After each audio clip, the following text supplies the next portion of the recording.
All right, buckle up, everybody, because today we're diving deep into something really cool. Yeah, Google's brand new quantum chip.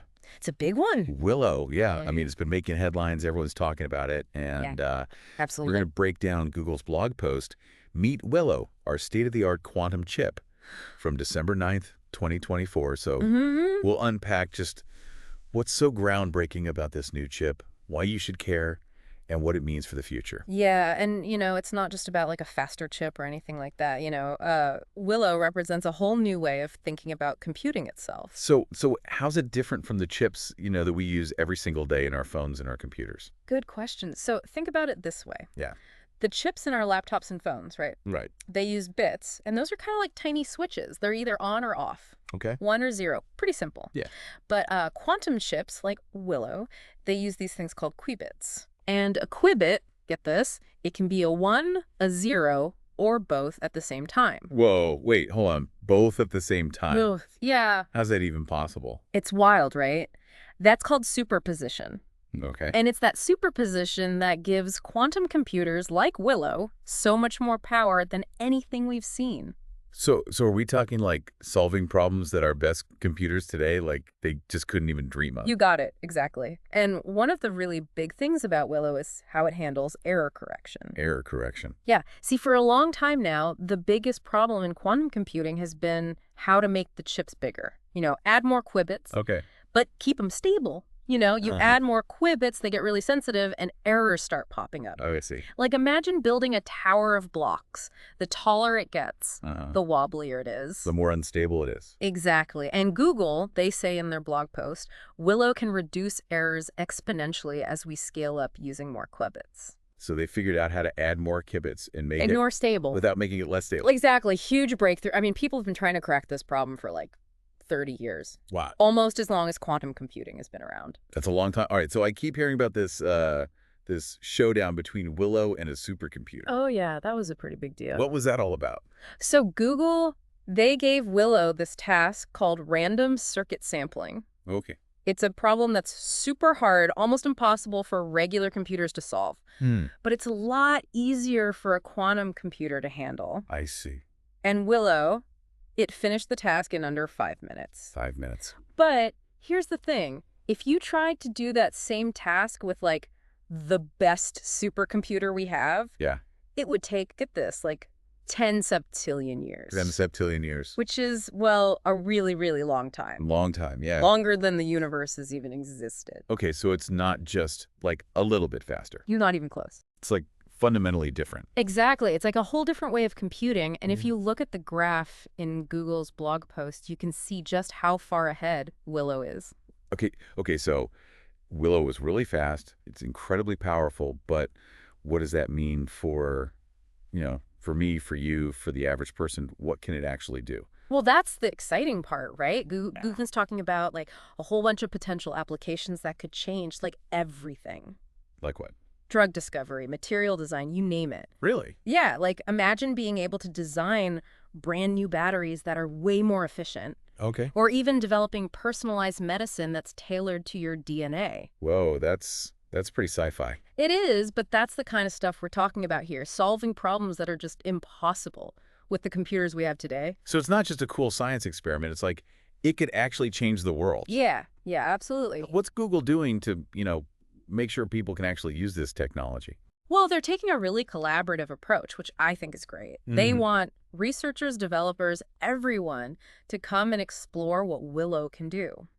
They've even got a new Coursera course, and they're releasing open source software so people can learn about quantum computing and contribute. I like that it's not like they're keeping it all locked up.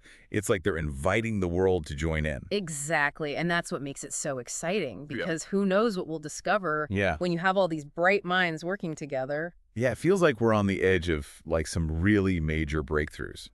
Oh, absolutely, and it's not just about faster computers, it's about the potential applications, what we can actually do with this technology, and that's what we're going to talk about next.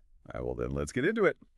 It's like this whole new era of computing, right? Like we've talked about drug discovery, material science, but AI, artificial intelligence, that's where it gets really crazy. Oh, yeah, AI. Everyone's talking about AI these days, but, sometimes it feels like just a buzzword, It's hard to imagine how it actually affects our lives. Yeah, totally. But with quantum computing, it's different. It's like, imagine AI that can, like, not just crunch numbers, but actually understand the world. Understand? Like, what do you mean? Like understanding complex relationships, patterns, things that regular computers just, they can't wrap their heads around, Mm. you know? And that could lead to some insane breakthroughs, like in medicine, for example. Okay, so what, like, instead of just having one drug that works for everyone, Right, we exactly. could have treatments that are, like, tailored to each person. Personalized medicine, yeah, designed just for you, based on your genes, your lifestyle, everything. Whoa, that's amazing. And it goes beyond healthcare. Think about climate modeling. With quantum-powered AI, we could create these super detailed simulations of the planet Oh. and actually, like, predict climate change with way more accuracy. Oh, wow. That's a game changer, right? It sounds like, yeah, we're talking about solving some of the biggest problems we face. We are, and that's why it's so cool that Google is, like, really pushing for collaboration, you know? Mm-hmm. They're not just building this amazing technology, they're also trying to build a community around it. Yeah, like we were saying before. Yeah, with the open source stuff, the courses, they want everyone to be involved. Yeah, that's great. But all this talk about revolutionizing everything, I mean, it's a little, I don't know, maybe a little scary too, right? Are there risks, like downsides, we need to be thinking about? Oh, yeah, for sure. Any powerful technology, there's always potential for misuse, right? Yeah. I mean, we've got to think about the ethical implications, make sure quantum computing is used responsibly. So it's not just about the tech itself. It's not. It's about how we use it. It's about the people using it. Exactly. We need to have, like, these open discussions, you know, not just scientists and engineers, Yeah. but also ethicists, policymakers, the public, everyone. So this is like a bigger conversation. It's a societal challenge. Yeah, not just a technological one. Yeah, that's a good point. Okay, so we've talked about the big picture, but let's zoom back in on Willow for a second. Okay. How does it, like, stack up against other quantum computers out there? Well, the error correction thing, that's a big one. Remember how we were talking about how hard it is to keep the qubits stable? Yeah. Especially as you add more of them? Well, Google, they focused on making really high-quality qubits High quality. Okay. that are super stable, even when you scale up the system. So it's not just about having a lot of qubits. It's not. It's about having good qubits. It's about having good ones. Exactly. And that's why they were able to beat that supercomputer so badly, you know? Well, yeah, that's right. They've got the speed and the accuracy that people thought was years away. So what makes their error correction so special? Like, what are they doing differently? It's a mix of things, you know? They've designed their qubits and the control systems in a way that minimizes errors.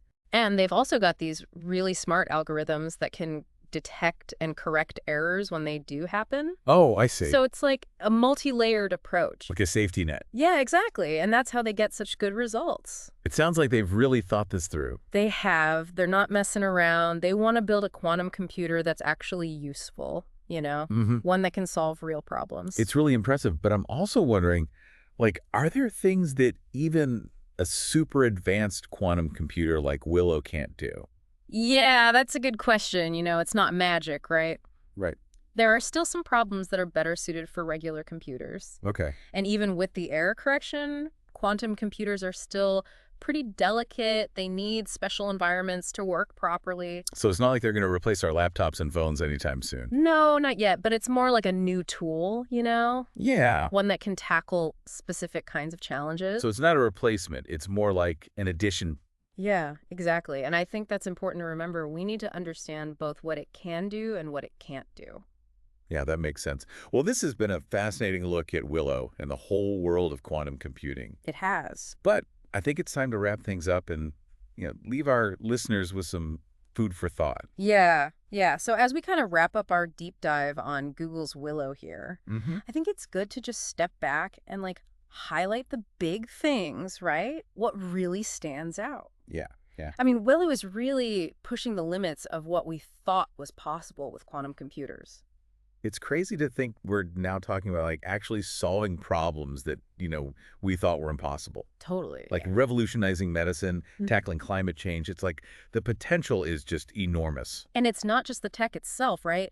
Google's commitment to open source, to education, that's huge. Huge, yeah. They're saying, come on, everybody, let's figure this out together. Yeah, it's like they're not just building a computer, they're building a whole community. Exactly. And that's what makes it so exciting, because who knows what we'll be able to achieve. Yeah, and like we've been discussing, this technology, it raises some big questions too. Oh, sure. So as we step into this new era of computing, what's like the one thing you really want our listeners to think about?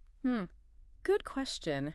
I think the biggest thing is just to, really consider the implications of this technology, of Yeah. quantum computing. It's going to change our lives in ways we can't even imagine yet. And it's up to all of us to make sure it's used for good, to have those tough conversations about ethics, about responsibility, and make sure it benefits everyone.